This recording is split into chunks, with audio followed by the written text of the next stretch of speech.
मंडळी, उकळत्या पाण्यात कैरी टाकून हा पदार्थ कधी बनवला आहे का? नसेल बनवला तर व्हिडिओ शेवटपर्यंत बघा आणि आवडल्यास व्हिडिओला एक लाईक तसंच चॅनलला नक्की सबस्क्राईब करा. चला तर जास्त वेळ न घालवता लगेचच रेसिपीला सुरुवात करूया. तर इथे आपण घेतलेली आहे 2 कैऱ्या. तर ह्या कैऱ्या आहेत तोतापुरी कैरी इथे वापरायची, म्हणजे ना त्यामध्ये जास्त प्रमाणात गर निघतो. आता तुमच्याकडे जी अवेलेबल असेल ती देखील कैरी तुम्ही इथे वापरू शकता. हा पदार्थ कुठल्याही कैरीपासून बनवला तरी तितकाच चविष्ट होतो. पण भेटली किंवा मिळालीच तर तुम्हाला इथे तोतापुरी कैरी तुम्ही जरूर वापरा, जेणेकरून जास्त प्रमाणात हा पदार्थ तयार होईल.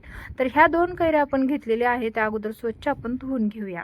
तर अशा पद्धतीने चोळून कैऱ्या धुवून घ्यायच्या आहे. आता आपण ही कैरी पाण्यामध्येच वापरणार आहोत, त्यामुळे कैरी पुसून घ्यावी हे काही कंपल्सरी नाही. त्यामुळे मी इथे फक्त अशा पद्धतीने चोळून अशा कैऱ्या ज्या आहेत ते स्वच्छ अशा धुवून घेणार आहे. तर दोन्ही कैऱ्या सेम पद्धतीने त्यावरती लागलेला रुचिक वगैरे सगळं आपल्याला व्यवस्थित धुवून घ्यायचं आहे.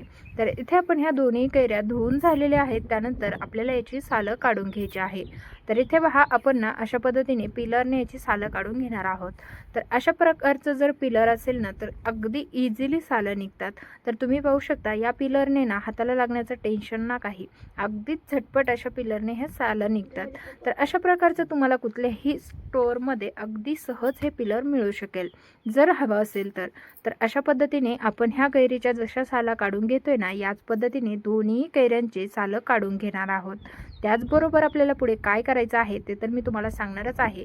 तर मंडळी, तुम्ही आपला हा व्हिडिओ कुठल्या शहरातून किंवा गावातून पाहत आहात ते मला कमेंटद्वारे नक्कीच कळवा, म्हणजेच मला तुमचे पर्सनली आभार मानता येतील. तसंच तुम्ही आपल्या चॅनलला आणखीन फॉलो केलं नसेल तर लगेचच करून घ्या, म्हणजे पुढील व्हिडिओचे नोटिफिकेशन तुम्हाला सर्वात पहिले मिळेल. तर इथे आपल्या कैरीची पूर्णपणे सालं काढून झालेली आहेत.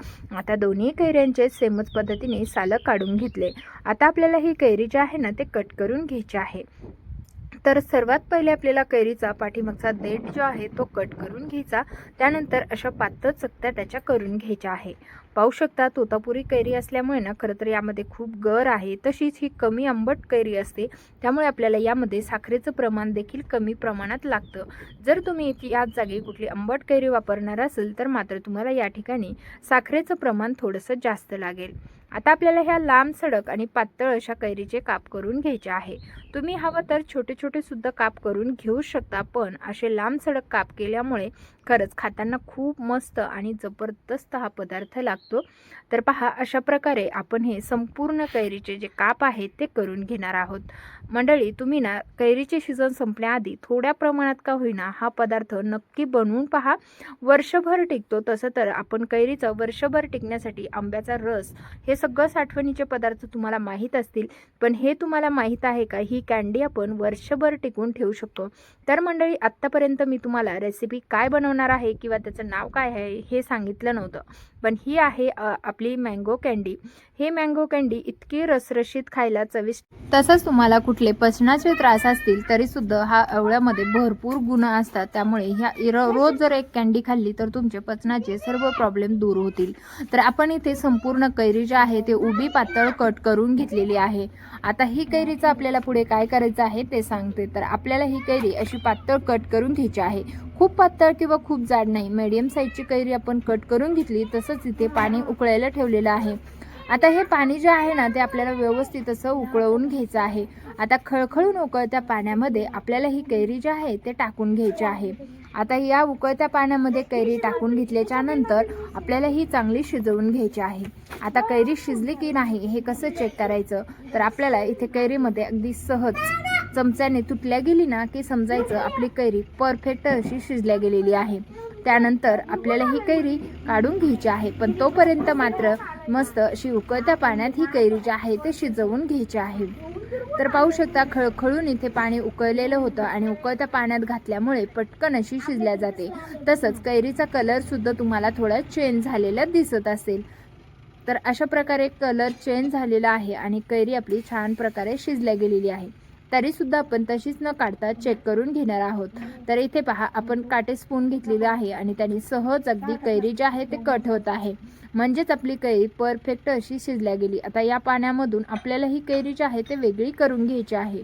तर पूर्णपणे पाणी निथळून कैरी काढून घेतली. आता या कैरीमध्ये आपल्याला साखर घालून घ्यायची आहे. तर साखरेचं प्रमाण आपला आंबा कितपत गोड आहे त्यानुसार वापरायचं आहे. जर आंबट असेल तर थोडंसं साखरेचं प्रमाण कमी अधिक करू शकता. त्यानंतर काटे स्पूनने किंवा कशानेही फक्त हलकंसं आपल्याला ही साखर जी आहे ती यामध्ये मिसळवून घ्यायची आहे. जास्त प्रमाणात हलवल्यास आपल्या या कँडीचे तुकडे होऊ शकतात. त्यामुळे जास्त न हलवता आपल्याला अगदी अलगद साखर मिक्स करून घ्यायची आहे. आता पूर्णपणे मिक्स करून घेतल्याच्या नंतर आपल्याला हे 2 दिवस असंच ठेवायचं आहे. 2 दिवसानंतर आपल्या ह्या साखरेचा पाक छान होतो. तसंच 2 दिवस आपल्याला प्रत्येक दिवशी याला हलवून घ्यायचं आहे, म्हणजे आपल्या ह्या कँडीला बुरशी येणार नाही. तर पहा, अशा प्रकारे आपण ही साखर जी आहे पूर्णपणे मिक्स करून घेतली. तसंच मंडळी, आपली ही जी कँडी आहे उकळत्या पाण्यातून काढल्या साखर मिक्स केल्यामुळे त्याला ना पटकन असं पाणी सुटतं. त्यामुळे इथे प्रोसेस झटपट करायची. आता यावरती झाकण ठेवूया आणि दुसऱ्या दिवशी पाहूया. तर इथे पहा, मस्त अशी आपली कँडी जी आहे ना ती रसरशीत तयार झालेली आहे. आता ताटामध्ये अशा प्रकारे काढून घेऊया. तर संपूर्ण जे कँडी आहे ते काढून घेतल्यानंतर आपल्याला 2 दिवस ही उन्हामध्ये वाळवून घ्यायची आहे. उन्हामध्ये वाळवल्यानंतर कशी दिसते मी ते तुम्हाला सांगते. तर पहा, इथे तर उन्हामध्ये वाळवल्यानंतर सुद्धा एकदम रसरशीत आणि मस्त अशी आपली ही कँडी तयार झालेली आहे. तर वर्षभर तुम्ही ही कँडी टिकवून ठेवू शकता. तर मंडळी, तुम्हाला आपली ही आजची रेसिपी कशी वाटली मला कमेंट करून नक्की सांगा. आंब्याचं सीझन जाण्या अगोदर तुम्ही सुद्धा ही रेसिपी एकदा जरूर ट्राय करा. व्हिडिओ आवडला असल्यास लाईक, शेअर आणि सबस्क्राईब करायला मात्र विसरू नका.